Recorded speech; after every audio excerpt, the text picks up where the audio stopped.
more just controlling things from the outside than it is Okay, cool. anything else. Okay, so Sounds good. let's start basic care assembly. So actually, let's have the tuba on your left side. Left side. Okay. Side. Basically, you're going to put the tube that's on the opposite side of the big bell, that one right there, Okay. against the chair. Like this? Yep. And so basically, that's because if you have the horn like this, freestanding for a long time, eventually, and as you can see, this one's kind of already doing it, the bell here starts to warp and bend and do all sorts of stuff. So eventually, slowly, you get to the point where then it just does. It just falls over. Okay. So we keep it on the left, well, so we can easily put that side. Obviously, it's easier to have that side on. Just leaning against, that way you're not taking any chances. Makes sense. And then we also keep it on the left, and you don't have to do this quite yet. But when you bring it up to you, It's just like boom, that. you're there. It's supposed to the right side where you have to kind of bring it up, flip it over, and it's a big, huge horn that, you know, not everybody's gonna sit well with, right? So let's take the mouthpiece, actually. So this is the mouthpiece. Basically, there's just two main parts of the horn, the big horn part and the mouthpiece. Not like a wood one where you have like 5 or 6 pieces to put together, like a clarinet or whatever.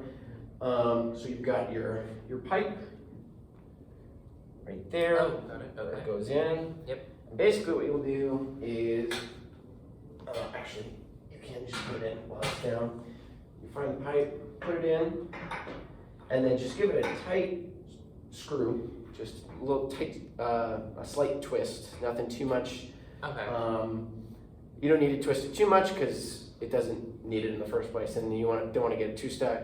A great way to get it way too stuck is to pound it. Like that? Yeah. Don't do that. I won't lie. That's when you need mouthpiece pullers, and students will come to you going, I can't get my mouthpiece stuck. Well, why did this happen? Well, you're Smacking it. playing, whack-a-mole with your mouthpiece. It's not going to work for anybody, right? So we do that, and then boom, you've assembled the instrument. Awesome. Yay. That was So, bringing the horn to you. Obviously, all of these pipes in the middle here can be fragile. Obviously, this is the bigger pipes and the tubing are way more sturdier, obviously. So that's where we want to grab from when we bring it up. Okay. So I like to do right hand on the big one. Got it. And then on the bottom there, that's the next kind of thickest tube right there. Yep. So what you're gonna do is watch me first. You're just gonna lift and then bring it here first. Okay. Don't go directly to here. We want to minimize the chances Like and the opportunities of dropping it. So just roll it from like your thigh, boom, to here.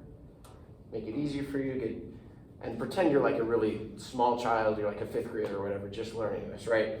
It's a lot to ask of a kid to just go up like that, Yeah. So just give them a chance to rest. Okay, boom. When they're not, this is also a great position if the kids aren't playing, the teacher's explaining stuff to them so they don't have to sit down on the ground all the time. I'm keeping. Boom, just like this position right here. So when you bring it up to yourself, kind of same hand position, boom, it's kind of angled like a 55-ish degree angle on your left side. Okay. And then obviously with the ring, there's a ring here for your thumb.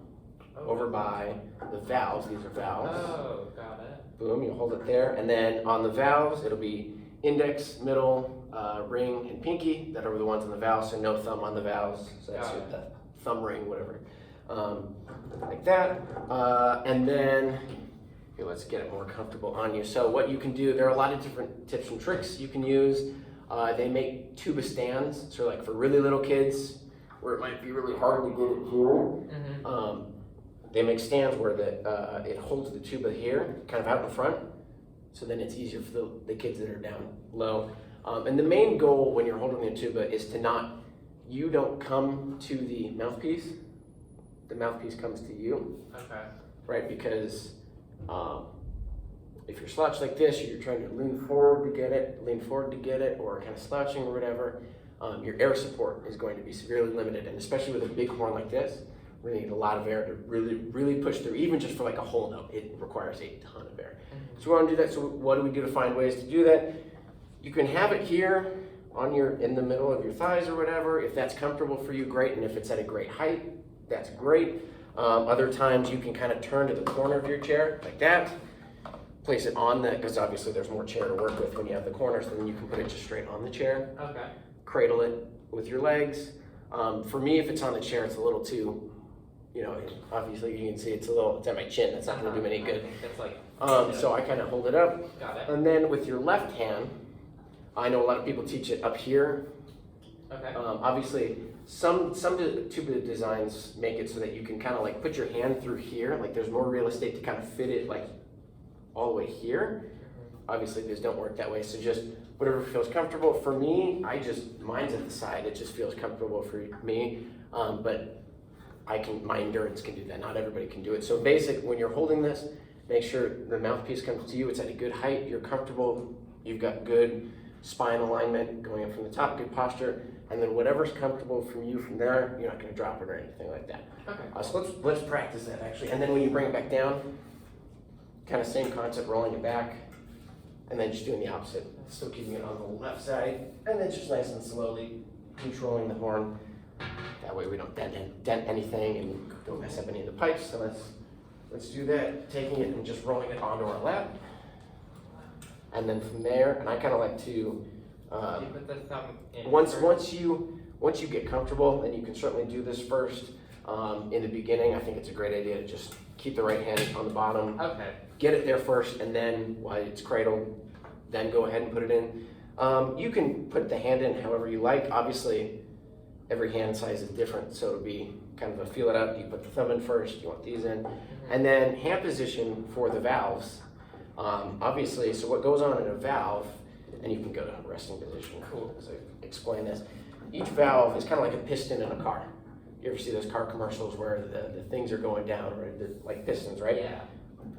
And when you press it down, it just changes the amount of tubing being used, the length of the tubing obviously influencing the pitches and the sounds that come out, the frequency, right?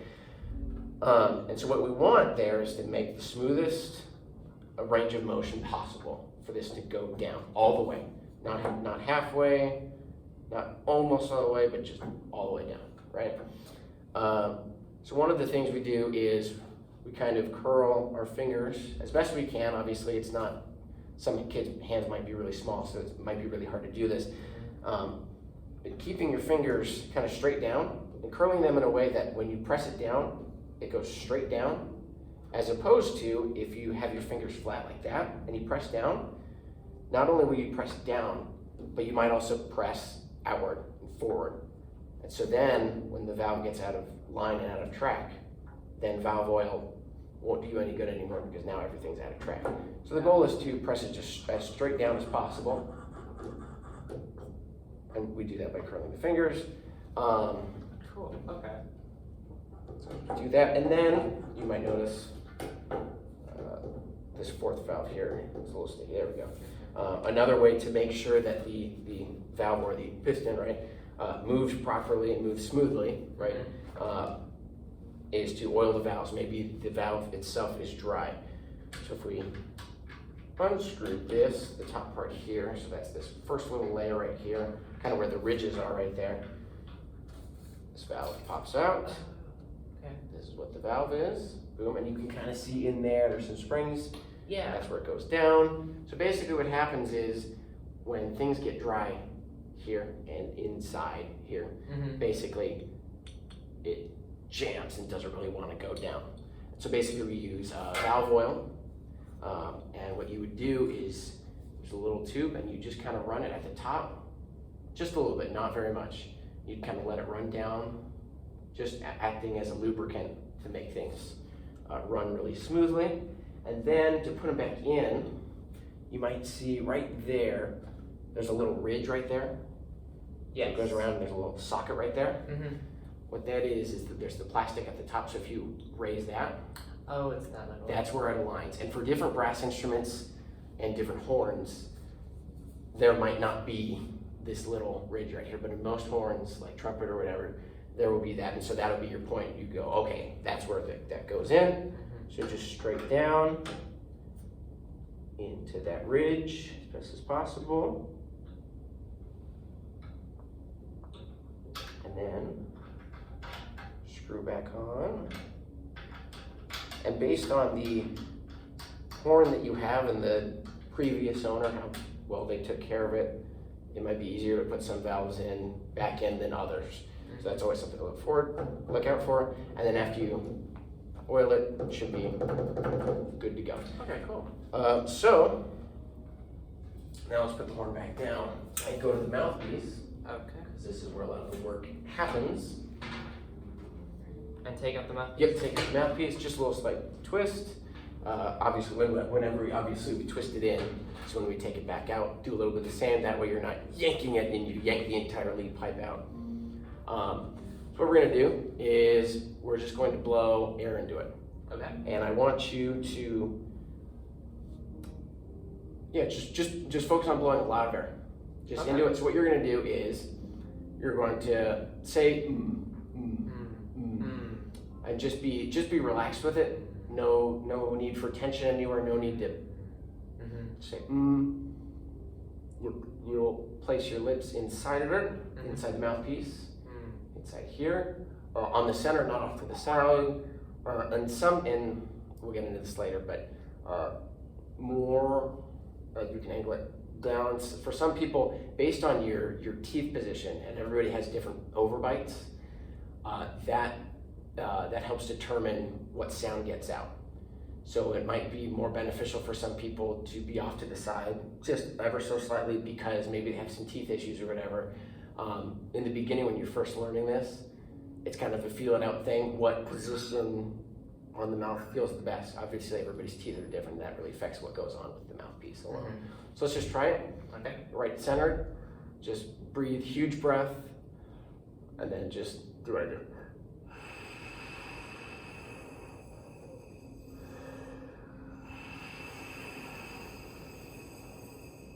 Good. So now as you blow, do the same thing. We're going to use the same amount of air. Now as you do it, now you're going to keep your lips together. So and then just a slight hole right in the middle. So that there's a seal on your corners. When if anybody said tight corners or anything like that, they just mean creating a seal. And you don't need to be super tight with this. Just make sure there's a seal, there's no air escaping. So pretty much, because if you're just blowing into it, right, there might be some air escaping out from the side, so obviously no sound is gonna come out, right? No buzz. So we kind of wanna seal the corners, right? Make it firm and tight, and just have a little opening right at the center to create that buzz. So if you didn't do it on a mouthpiece,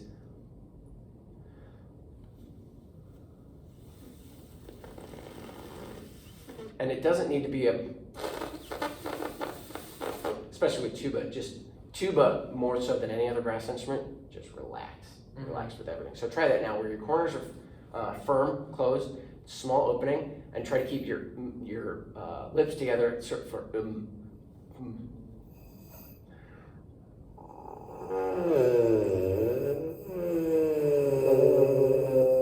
yeah, like that. And then just focus on just a lot of air. And then as you use more air and pump more air out, try not to change anything with your lips. As we use more air with everything, I think a lot of times we just go, and then the hole just gets bigger, right? Now the air is escaping from everywhere. So as you go more air, faster air, hotter air, same space in the mouth.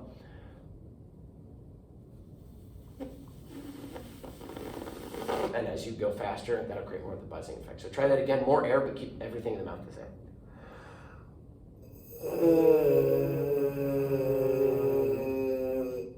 Yeah, there you go.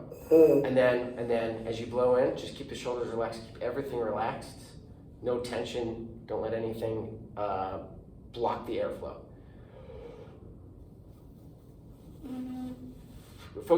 Think of if there was a coffee straw in your lips, something like that. So try just one more time, lots of air.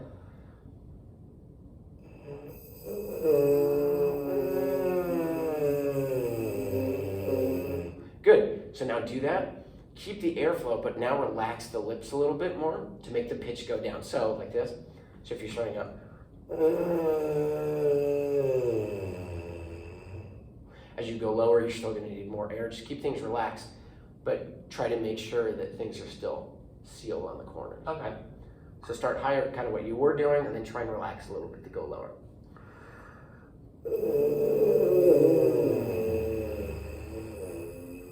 Good. And then one thing you'll notice is a lot of people, as they try and get lower and fix their cheeks, they will puff their cheeks. I noticed that with that, yeah.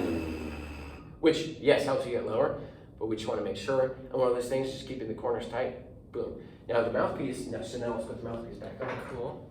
The mouthpiece is actually more complex to get a sound out of than the horn, which serves as the amplifier to the mouthpiece. So things should get easier with the horn. So let's bring it back up. In this position, now we're going to go to playing position, just wherever it's comfortable for you, getting in a good posture. Now we're going to do the same thing. Don't change anything. Okay. Do exactly what you just did. Now you just need even more air to Okay. get it all through all of this piping and getting it out. Ready? Same thing we just said. Ready?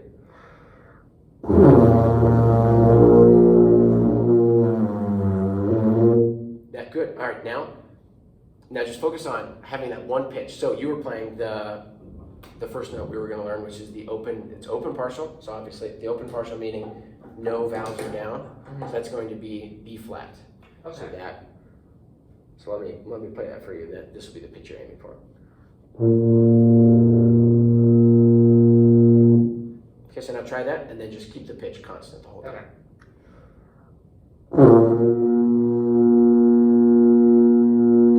Good. Now, when you first attack, so what we're going to do is we'll talk a little bit about articulation. As you articulate, the tip of your tongue is going to try and hit close to where the teeth meet the gums, but as you go lower, especially in a tuba, the tongue is going to be more far forward in your mouth, more towards the center when you articulate, okay?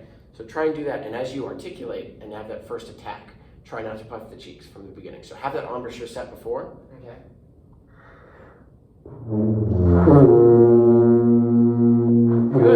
Good, that's really good. So now, let's get it lower. Focus on not puffing the cheeks, keeping the embouchure pretty much the same, relax a little bit, and even more air. Okay. Ready?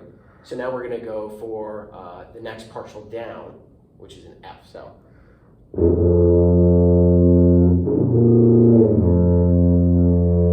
So start on that B flat where you did before and try to go down to that F. Okay.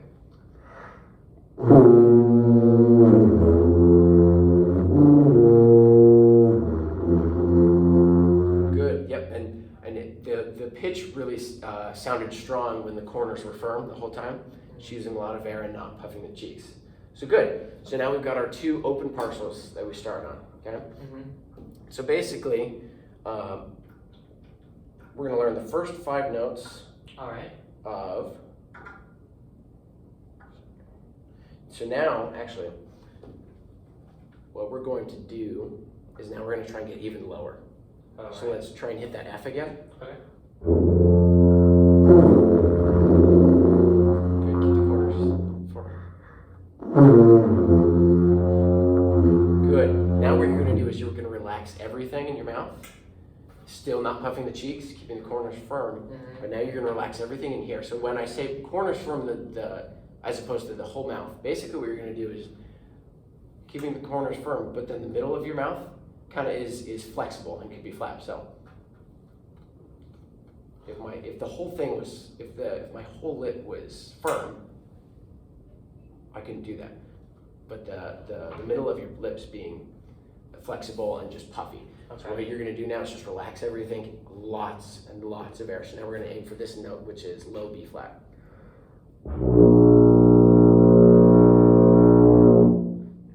Try that. Keep those corners firm.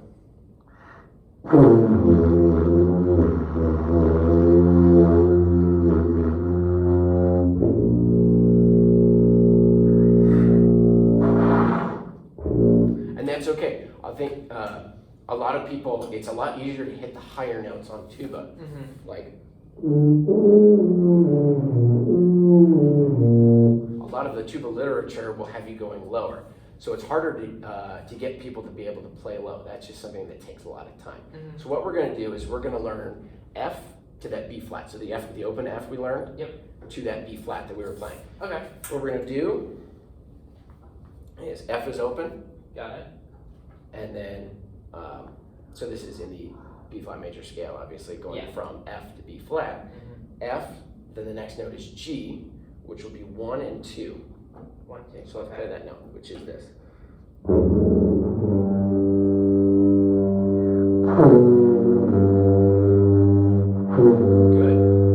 Good. Now we're going to play A, next note in the scale, which will be 2. That's 2.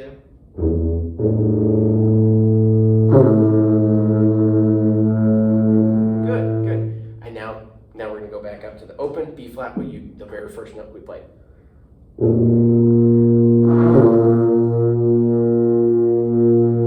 Good. So now what we're going to do is we're going to articulate that. So we're going to go starting on the F and going to the B flat. So this is the exercise we'll be doing.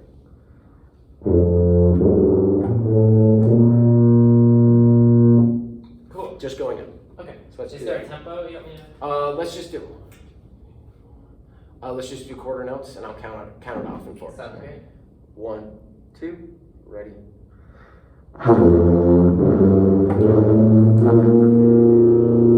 Good, really good. So now let's try it going back down. So from the open B flat to the open F. Okay. Ready? 1, 2, go.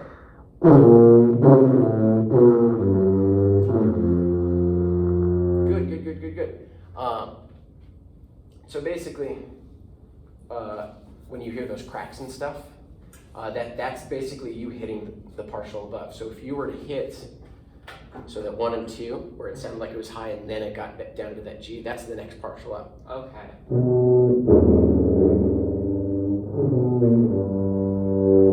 Basically meaning that things are too tight in the middle and the air is too fast. That means when you get those cracks at the top, just back off the air a little bit and have slower air. Okay, got it. Cool. I think that's all the time. Okay, cool. Sweet. Thank you. I appreciate it.